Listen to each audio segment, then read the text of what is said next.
Di sini saya akan mendemonstrasikan mengenai website dari perusahaan kami, yaitu TG Store.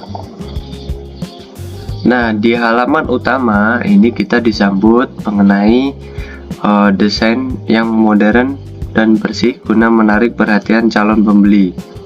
Di sini ada tulisan TG Store. Lalu di bawah banner utama kami membagi produk ke dalam beberapa kategori utama untuk memudahkan navigasi konsumen, yaitu casing HP, terus ada anti gores dan perlindungan layar, dan ada casan dan kabel data.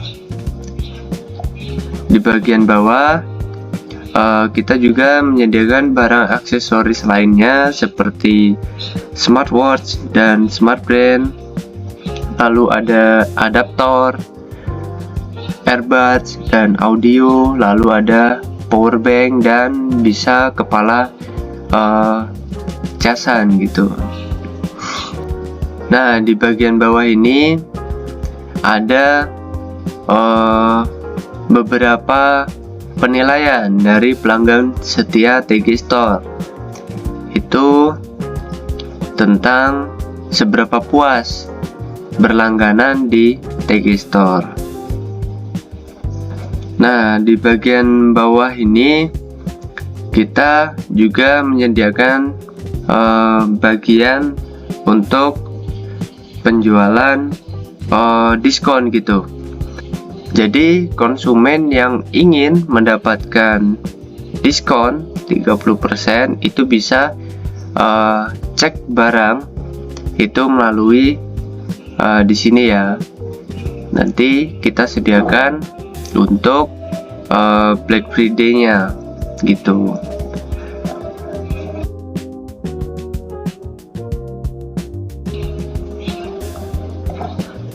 Nah, di sini juga kita menyediakan tentang kami. Jadi tentang kami ini untuk membangun brand dan menjelaskan kepada calon pembeli mengenai komitmen TG Store 10 dalam menyediakan produk aksesoris yang aman, tahan lama, dan mendukung produktivitas gadget modern. Jadi di sini ada dari profesional dedikasi yang siap memberikan pelayanan baik untuk Anda. Nah, ini pendiri-pendiri dari TG Store. Kita di bawah itu ada tempat konsumen untuk menghubungi perusahaan kami. Lalu di bagian appointment, nah ini fitur tambahan bagi konsumen, yaitu konsultasi aksesoris dan garansi. Jadi ini nih fitur untuk memudahkan pelanggan. Jadi pelanggan itu nggak perlu repot melakukan cat manual, karena mereka cukup membuka halaman kalender interaktif ini, terus memilih hari dan jam yang kosong. Semisal di hari Rabu di jam 10. Nah, lalu sistem itu akan otomatis menjadwalkan pertemuan tatap muka online via Google Meet bersama tim operasional kami untuk pelayanan konsultan produk atau klaim garansi. Jadi di sini tuh konsumen kalau semisal mau nanya tentang produk kami atau klaim garansi, jadi konsumen tuh tinggal menentukan waktu lalu konfirmasi. Nah, nanti otomatis itu di tanggal dan waktu yang sudah ditentukan itu sudah tersimpan oleh sistem dan bisa kami respon dengan cepat gitu. Oke, selamat datang di dashboard Odo Rekrutmen. Di sini kita bisa melihat semua posisi pekerjaan yang sedang dibuka. Nah, karena bisnis kita ini sedang sibuk, mari kita buat posisi lowongan baru untuk bisnis ini. Misalnya kita akan membuat admin sosial media. Dan caranya kita bisa klik baru di kiri ini, dan kita bisa ketik jabatan kerja yang kita butuhkan.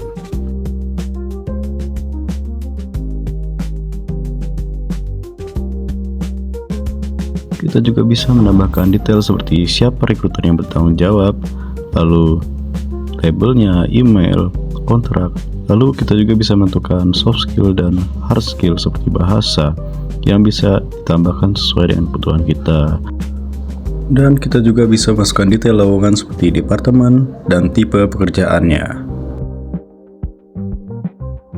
Dan juga kita juga bisa masukkan gaji yang bisa kita tawarkan kepada calon pelamar.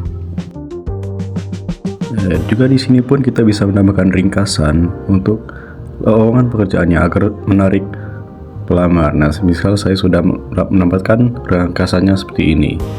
Dan lalu agar prosesnya terukur, kita juga bisa menentukan target time to answer atau waktu merespon, dan juga target memberikan penawaran. Ini membantu tim HR untuk tetap on track. Nah, terakhir sebelum dipublikasikan, kita buat tracking list atau link pelacak khusus untuk media sosial dan bursa kerja atau job boards. Nah, dengan ini kita bisa tahu dari mana sih asal pelamar terbanyaknya. Dan kita bisa lihat tampilannya di website perusahaan. Nah, kelihatan sangat menarik sih, tapi ya kita ingin menambahkan sedikit informasi Jadi menggunakan website builder Odoo cukup dengan beberapa klik. Nah, kita bisa menarik blok teks baru untuk pengumuman program tunjangan baru kita. Nah, jika sudah, kita bisa klik save dan publish. Oke, kita beralih ke sudut pandang pelamar. Nah, untuk proses melamar kerjanya, misal ada kita tertarik untuk melamar di kerjaan ini. Formulir lamarannya cukup singkat dan tidak merepotkan. Kita cukup mengisi data kontak, masukkan profil LinkedIn, mengubah resume atau CV, dan menulis surat lamaran singkat di kolom pesan. Jadi pelamar bisa mengisi nama, email, nomor telepon, dan link-link lainnya, lalu klik apply dengan teks "Saya merasa beruntung". Dan dengan ini, pelamar sudah masukkan data dirinya dan akan terkirim di database kita. Dan kembali ke sudut pandang HR, setelah tayang beberapa hari, ternyata ada pelamar baru dalam dashboard lowongan. Nah, setiap pelamar otomatis dibuatkan applicant card dalam sistem Kanban. Semua pelamar baru berada di tahap initial qualification. Dan kita juga bisa melihat data diri pelamar dengan jelas, termasuk pesan cover letternya. Di sebelah kanan ada fitur chatter yang mencatat semua riwayat aktivitas internal dan komunikasi keluar dengan pelamar. Jika dirasa sudah cocok, kita masukkan daftar lamar ke tahap kualifikasi. Jika sudah masuk tahap kualifikasi dan lolos, kita bisa masukkannya ke tahap wawancara pertama, dan kita pun bisa mengatur jadwal wawancara tersebut. Nah, jika sudah, maka kita bisa tinggal klik saja atau seretkan pelamar ke tahap selanjutnya dan drop dengan mudah. Nah, jika misal setelah wawancara telepon berjalan lancar, kita geser lagi ya ke tahap wawancara langsung. Dan setelah berdiskusi, keputusan telah diambil dan kita akan memberikan penawaran kerja kepada pelamar. Jika pelamar sudah mendapatkan penawaran kerjanya, maka pelamar akan melengkapi info kontak seperti mengunggah foto dan menandatanganinya secara digital secara langsung menggunakan fitur Odoo Sign untuk tanda tangan digital di dokumen elektronik. Begitu kontrak ditandatangani oleh pelamar dan pihak kita, status pelamar otomatis pindah ke tahap kontrak sign. Dia resmi diterima. Sekarang kita tinggal klik tombol Create Employee, dan Odoo akan menarik semua data yang diisi oleh pelamar saat tanda tangan tadi untuk membuat basis data karyawan barunya secara otomatis. Oke, di sini kita akan membahas mengenai payroll. Nah, payroll itu sendiri adalah modul khusus untuk mengelola penggajian karyawan dari awal sampai dengan akhir. Nah, di sini tuh terdapat fitur-fitur untuk mengelola data karyawan seperti nama, jabatan, gaji, pokok, dan kontrak kerja mereka. Nah, kemudian ini juga digunakan untuk menghitung gaji otomatis setiap bulan berdasarkan hasil kerja, kemudian berdasarkan lemburnya atau potongan yang berlaku. Nah, kita buka untuk payroll ini sendiri. Oke, di sini kita masuk pada karyawan. Nah, di sini ada dashboard karyawan, cuti, kemudian slip gaji, ada laporan atau dan configuration. Nah, di sini ada bacaan baru. Nah, untuk baru ini kita bisa menambahkan karyawan-karyawan yang ingin kita gaji. Kemudian di sini terdapat fitur pencarian. Nah, seperti ini kita bisa mencari berdasarkan departemen, kemudian bisa berdasarkan manajer, kemudian di sini ada jabatan atau tipe karyawan. Nah, masih banyak lagi. Nah, di sini ada 1 sampai dengan 5. Ini adalah jumlah untuk karyawannya. Itu ada berapa? Nah, di sini ada beberapa karyawan, Kori, misalkan Reno, kemudian Umi Nur Aisyah, Vicky Gabriel dan Sienti. Nah, di sini juga terdapat di bidang-bidangnya, misalkan customer service, kemudian admin, kemudian Umi Nur Aisyah sebagai pemasaran, lalu ada Desi sebagai kasir di sini.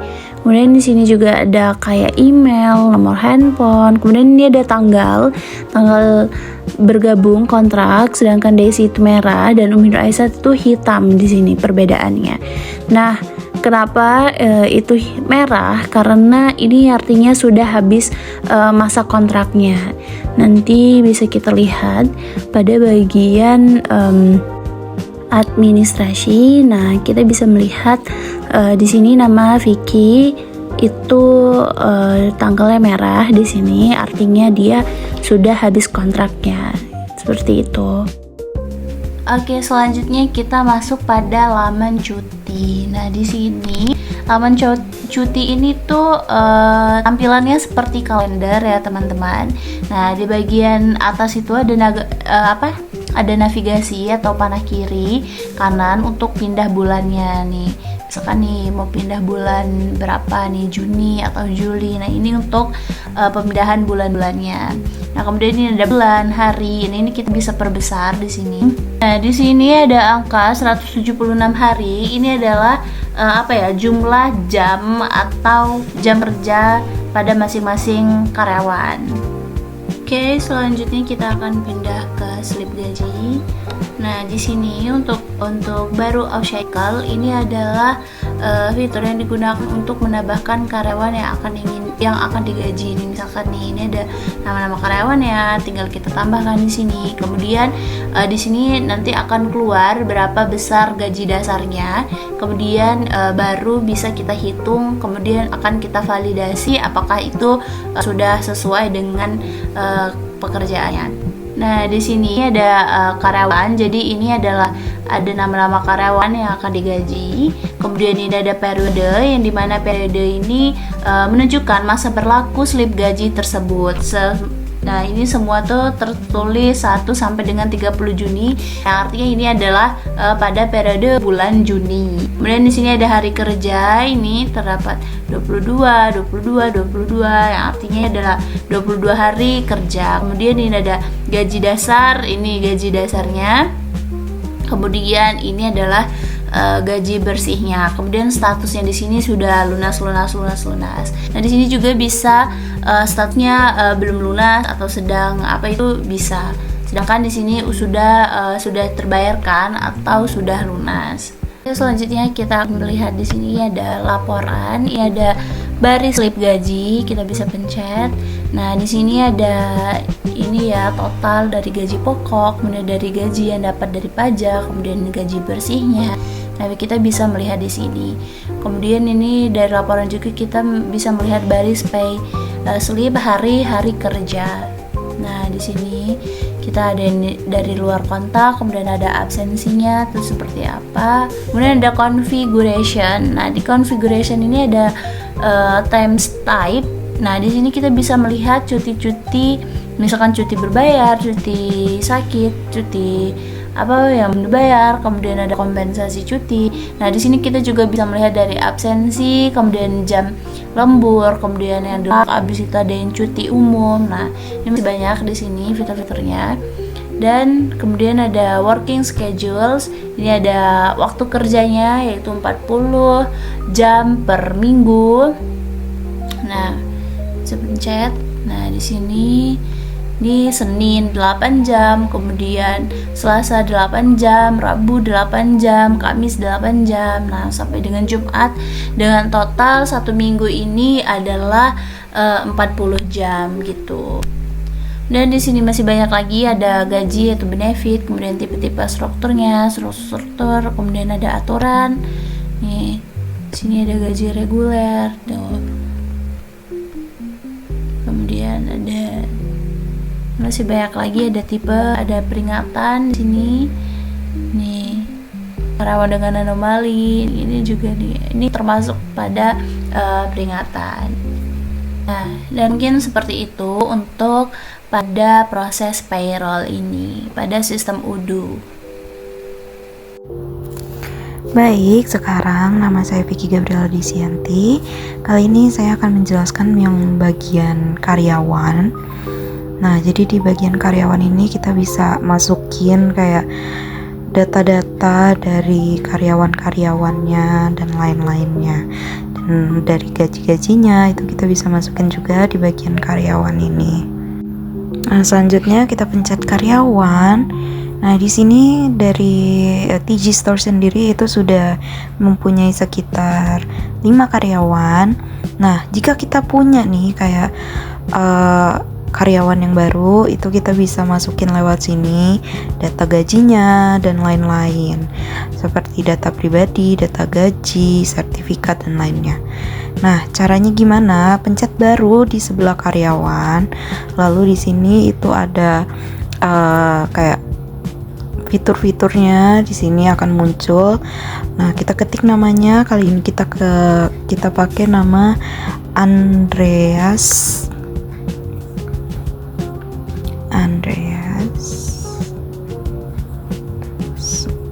Sucah ya.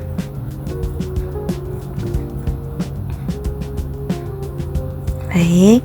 Nah, selanjutnya kita masukin email dari karyawan baru ini.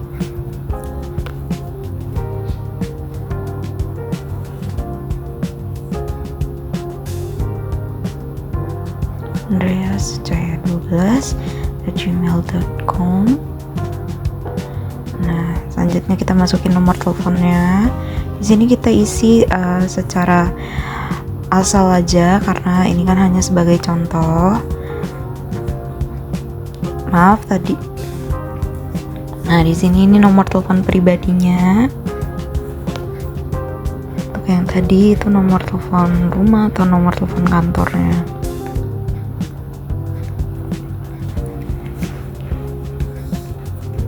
Nah, selanjutnya ini kita akan masuk ke bagian yang kerja. Nah, di sini itu ada kayak lokasinya, lalu ada kerjanya itu dia departemen apa. Nah, itu kita bisa masukkan di bagian ini. Pertama kita akan masuk ke bagian yang kerja. Kita isi departemennya kali ini yang administrasi sebagai contoh. Lalu kita masukkan dia sebagai kasir. Nah, jabatannya sebagai kasir. Nah, di sini kita bisa masukin manajernya siapa. Kali ini kita pilih manajernya si HR1 aja. Nah, lalu di sini juga sudah ada alamat dari lokasi kerjanya. Nah, di TG Store Indonesia jika punya banyak cabang itu kita bisa bikin jadi kayak TG Store 1, TG Store 2. Nah, ini kebetulan hanya satu, jadi kita isi di TG Store-nya saja. Nah, lalu lokasi kerjanya itu kayak tadi TG Store berapa, alamatnya di mana gitu. Nah, untuk lokasi kerja itu kita isi dengan dia kerja di mana. Misalkan dia kerjanya work from home atau work from cafe atau work from office. Nah, karena dia kasir, kali ini kita isi di work from office. Nah, kita lihat sehari-hari dia kerjanya di mana juga tuh. Karena dia kasir tadi, jadi dari Senin sampai Minggu pastinya kan dia akan kerja di office, di lokasi atau di toko.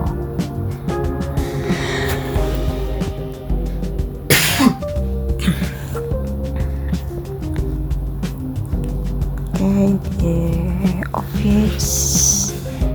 Oke,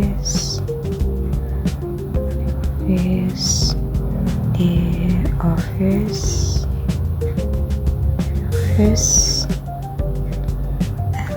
last but not least juga di office hari Minggu. Ini karena dia kasir ya teman-teman, makanya kita ketiknya work from office. Nah, di bagian bawahnya ini juga sudah ada organization charge-nya. Nah, tadi kan kita sudah memilih HR1 sebagai manajernya si Andreas Secahya. Nah, ini jadi si HR ini sebagai manajernya dan Andreas sebagai bawahannya. Selanjutnya kita akan masuk ke bagian lanjutan. Di lanjutan ini itu kita bisa mengisi kayak sertifikasinya. Kalau dia punya sertifikat, kita bisa masukin sertifikatnya. Lalu juga di bagian bawahnya juga itu ada kayak skill dan bahasa yang biasa dia pakai. Ini kita contoh masuk sertifikatnya. Nah, kita coba masukin training kasir. Oke, sertifikat training kasir. Oke. Nah, kalau ada fotonya bisa kita masukin foto si sertifikatnya itu. Nah, oke, kalau dia masih punya sertifikat lain itu kita bisa klik. Nah, di sini sebelumnya kita coba ketik dulu kayak misalkan tanggal dia punya sertifikat ini, dapat sertifikatnya kapan. Kita coba masukinnya 5 Mei 2025. Oke. Nah, kita kalau dia masih punya sertifikat lain, kita pencet simpan dan buat baru. Tapi kalau misalkan nggak ada, kita pencet simpan dan tutup aja. Nah, kali ini kita klik karena dia cuma punya satu, kita klik simpan dan tutup aja.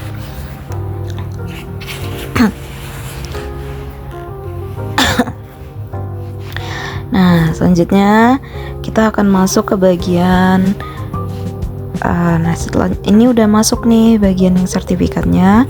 Nah, sekarang kita masuk ke bagian yang skill and certifications. Jadi kayak skill dan bahasanya gitulah. Nah, kita bisa masukin di sini. Pick all skill from the list. Oke. Sabar ya teman-teman, loading.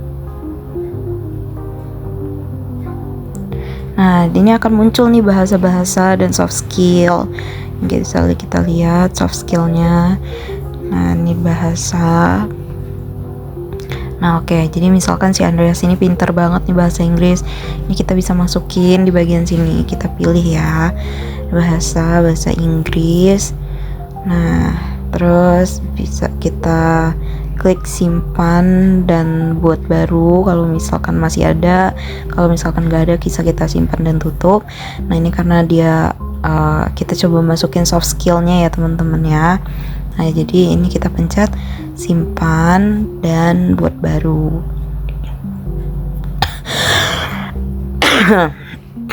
Nah, selanjutnya itu udah kesimpan. Sekarang kita masuk ke soft skill. Nah, di soft skill ini tuh ada berbagai macam. Soft skillnya ada komunikasi, kerja sama tim, pemecahan masalah. Nah, ini coba kita masuk ke yang adaptabilitas. Nah, di bawahnya itu juga ada level keterampilannya nih teman-teman. Jadi ada beginner, elementary, intermediate, advanced, dan expert. Nah, ini dimulai dari 25% sampai 100% ya teman-teman.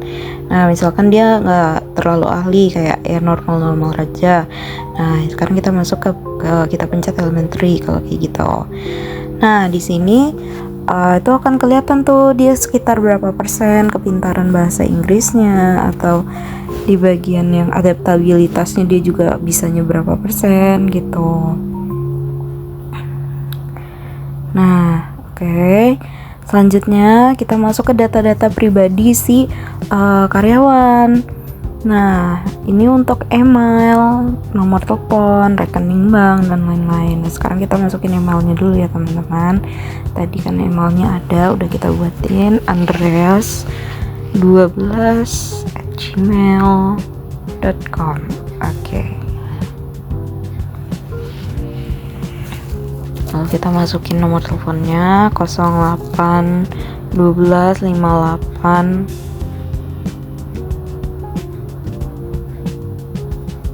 3685. Oke. Nah, sekarang kita masukin rekening banknya. Nah, ini kita bisa pencet buat baru, lalu kita masukin nomor rekeningnya. Nah, ini kita coba buat nomor rekeningnya aja ya teman-teman ya. 25778 ya, oke.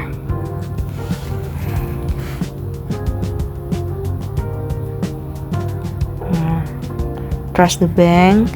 Nah, ini langsung kita simpan aja. Nah, ini untuk nama banknya misalkan dia punyanya si bank. Jadi ya kita coba masukin si bank. Alamat banknya di mana? Alamat banknya yang di Indonesia. Jalan Diponegoro 12. Nah, di kota mana? Jalan mana, lalu di negara mana, kode posnya itu bisa kita masukin juga di sini.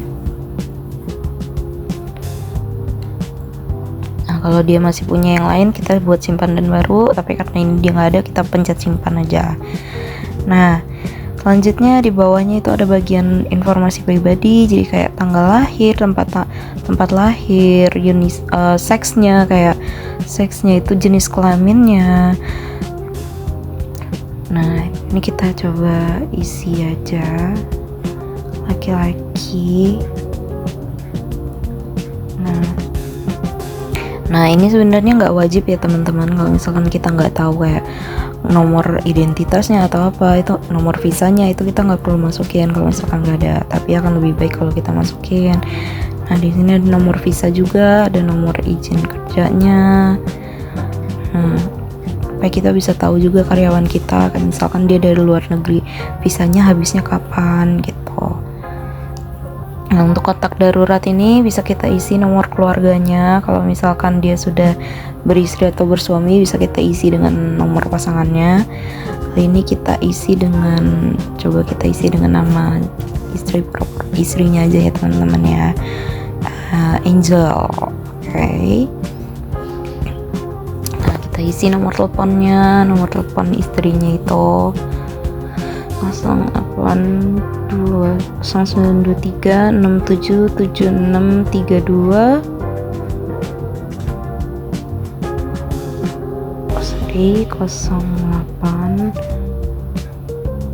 0812 081923677632. Oke. Nah ini alamat rumahnya di mana, alamat pribadinya, jarak rumahnya supaya kita bisa tahu juga. Nah keluarganya dia udah nikah apa belum, misalkan udah punya tanggungan atau belum. Nah kita kan bisa tahu dari sini.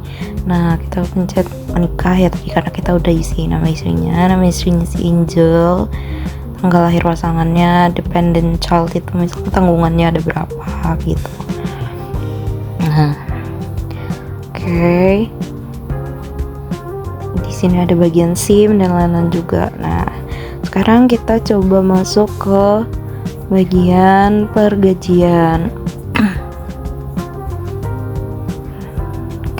Oke. Nah, sekarang kita masuk ke tipe karyawan. Ini kita isi ini bisa kita lihat ada siswa, ada magang, ada siswa PKL, magang, intern atau karyawan. Nah ini karena dia udah jadi tetap, kita pencet karyawan aja. Oke. Sorry. Oke. Nah dia kalau kontrak bisa kita tulis juga di sini. Kalau misalkan nggak kontrak nggak usah diisi, nggak apa-apa, ini nggak wajib ya teman-teman. Nah ini kita isi-isinya kayak dia karyawan aja ya, dia karyawan kontrak.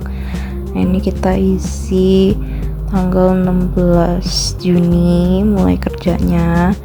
Nah kontraknya kita buat berakhir 1 tahun setelah kontrak dibuat. Oh maaf, 16 Juni tahun ini. Bentar. Oke. Tahun 2027. Oke, Juni tanggal 16. Oke. Nah, fix the term, pencet fix the term kalau misalkan kontraknya sudah fix.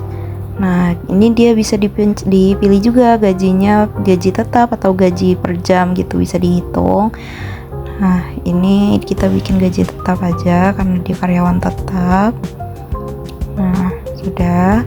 Sekarang kita isi gaji dasarnya, gaji pokoknya berapa. Kita isi 3 juta di sini. Oke. Nah, ini kan per bulan ya teman-teman. Jadi dari aplikasi ini juga itu akan langsung ngitung per tahunnya keluar berapa. Sekitar 36 juta per tahun. Nah, di sini juga bisa kita lihat jam kerjanya, jam kerja per minggunya berapa. Di sini 40 jam per minggu. Oke. Nah, lalu ada di bagian pengaturan. Nah, nama penggunanya ini kita coba klik buat baru ya teman-teman. Undang anggota, ini kita masukin emailnya dari si Andreas Secahya ini. Nah, selanjutnya itu nanti kita kita masukin itu data cutinya, kita bisa masukin juga di sini kayak dia cuti berapa hari. Nah, ongkos per jam dan lain-lain itu bisa kita masukin juga di sini. Nah, kita sudah masukin data-datanya. Nah, ini bisa kita ubah juga fotonya untuk foto si Andreas Cahaya ini. Sekarang kita masukin aja. Coba masukin foto. Oke, kok nggak bisa. Oke. Nah, ini. Oke. Nah, sudah. Sekarang data-datanya udah, fotonya udah. Sekarang kita save. Cara save-nya itu ini yang ada gambar awan. Yang kita pencet cloud-nya. Nah, dia simpan secara manual. Nah, kalau sudah selesai, kita keluar. Nah, itu dia sudah akan langsung ke tampilan sebelumnya. Nah, ini udah akan masuk ke dalam bagian home-nya yang tadi ya teman-teman. Nah, si Andreas Cahya, dokumennya, data-datanya yang lain itu sudah akan masuk ke bagian home. Nah, secara otomatis dia akan termasuk juga ke dalam employee dan juga cuti dan lain-lain itu sudah akan termasuk ke dalam sistem yang lain.